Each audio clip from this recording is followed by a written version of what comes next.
안녕하세요, 아뜨레입니다. 저번 영상에서는 제가 수능 영어를 고정 1등급을 받는 방법에 대해 알려드렸는데요. 오늘은 수학 1등급을 받는 방법에 대해서 말씀을 드리도록 하겠습니다. 이제 저는 교육청이나 평가 모의고사에서 항상 고정 1등급, 그리고 17, 18 수능을 모두 1등급을 받았습니다. 오늘 영상에서는 제가 이제 어떻게 공부를 했고 어떤 실수와 깨달음을 얻었는지, 예비 중학생부터 수험생까지 모두 참고하실 수 있는 실전적인 공부법으로 정리를 해드리겠습니다. 저는 중학교 1학년, 2학년 때 방학마다 그 중학교 2학년, 3학년 과정을 각각 선행을 했는데요. 이제 선행을 막 2, 3년씩 과하게 한 게 아니고 딱 1년 정도만 앞서 나왔습니다. 중3 때부터는 이제 틈틈이 고1 수학을 선행을 했고, 솔직히 말하면 조금 늦은 감이 있었죠. 이제 왜냐하면 제 주변에 또 이과 상위권에 지망하는 학생들은 고2 또 선행하는 친구들이 좀 있었기 때문에, 특히 이제 중3 겨울방학 때 이제 본격적으로 고1 개념을 잡았고, 그때 제가 풀었던 책이 풍산자라는 책이었습니다. 그래서 이게 독학하기에 되게 좋은 개념서라고 해서 이제 수학의 정석 대신 제가 풍산자를 썼었고요. 저는 오히려 풍산자 개념서랑 정승재 선생님의 EBS 강의로 좀 기초를 잡고 갔습니다.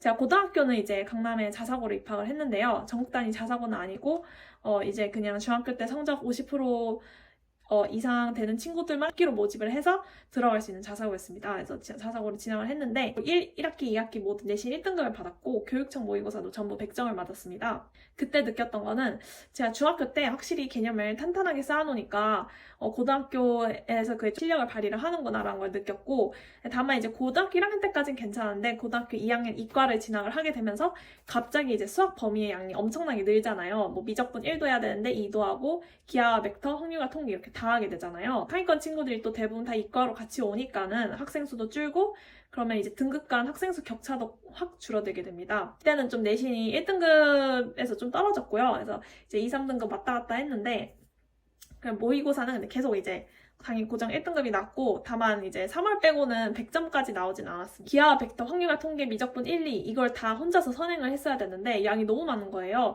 제가 고1 겨울방학에는 일단 미적분 1이랑 확통을 선행을 하고, 고2 올라가는 여름방학에서야 기백과 미적 2를 이제 제가 선행을 하게 됩니다.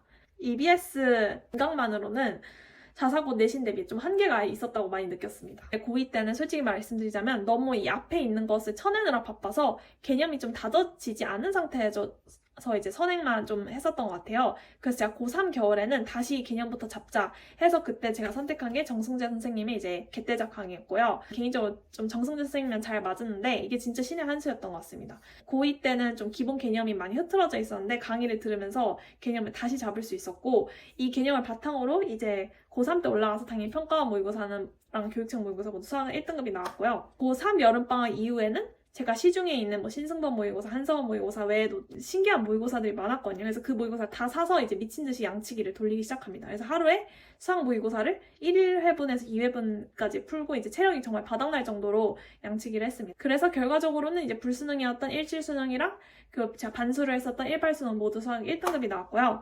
이제 다시 돌아보면서 느낀 거는 확실히 수학은 개념, 그 다음에 심화, 그 다음에 적용 단계로 이제 공부를 해야 되는구나를 느꼈고요.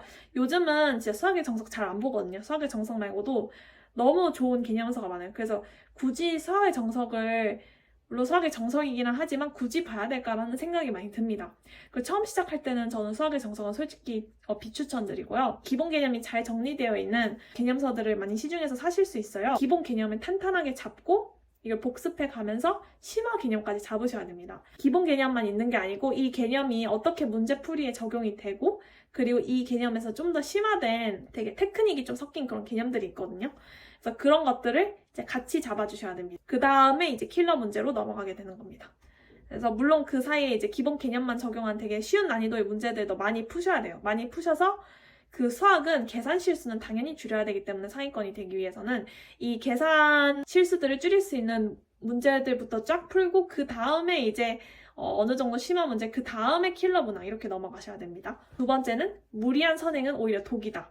제가 1년 정도만 선행을 하면서도 이제 내신이랑 모의고사 상위권을 유지한 이유가 이제 선행을 많이 해서가 아니고 결국 각 학년 개념을 제가 꼼꼼히 깊게 파서 완전히 이해를 했기 때문입니다. 뭐 1품이나 최상위 수학, 그리고 A급 수학 같은 이제 좀 심화 문제집을 많이 풀어서 고난이도 문제들도 풀 수 있을 정도의 좀 수준을 많이 만들어 놨던 것 같아요. 심화 없이 얇게만 선행을 하게 되면 다음 학년 가서는 반드시 무너지게 되어 있습니다. 이게 기본 개념만 갖고는 선행이라고 할 수 없기 때문에 선행은 깊이 없이 학년을 높이는 것보다 바로 다음 학년 거를 탄탄히 하는 게 훨씬 더 중요합니다. 세 번째 수학은 이제 수능 수학은 테크닉 싸움입니다.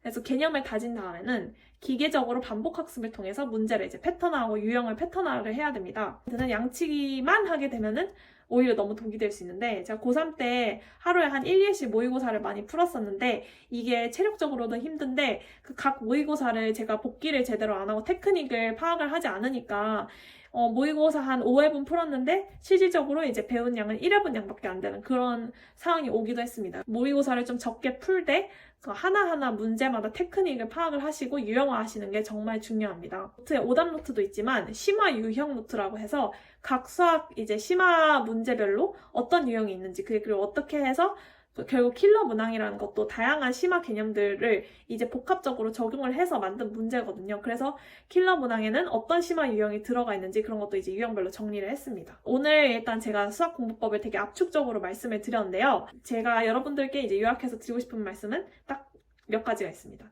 일단 첫 번째, 선행보다 개념이 먼저고, 두 번째, 양보다 복기가 더 중요하고, 세 번째, 수학은 물론 수학적 머리가 있는 친구들이 있기는 해요. 근데 수능 수학은 수학적 머리가 없어도 1등급 충분히 받을 수 있습니다.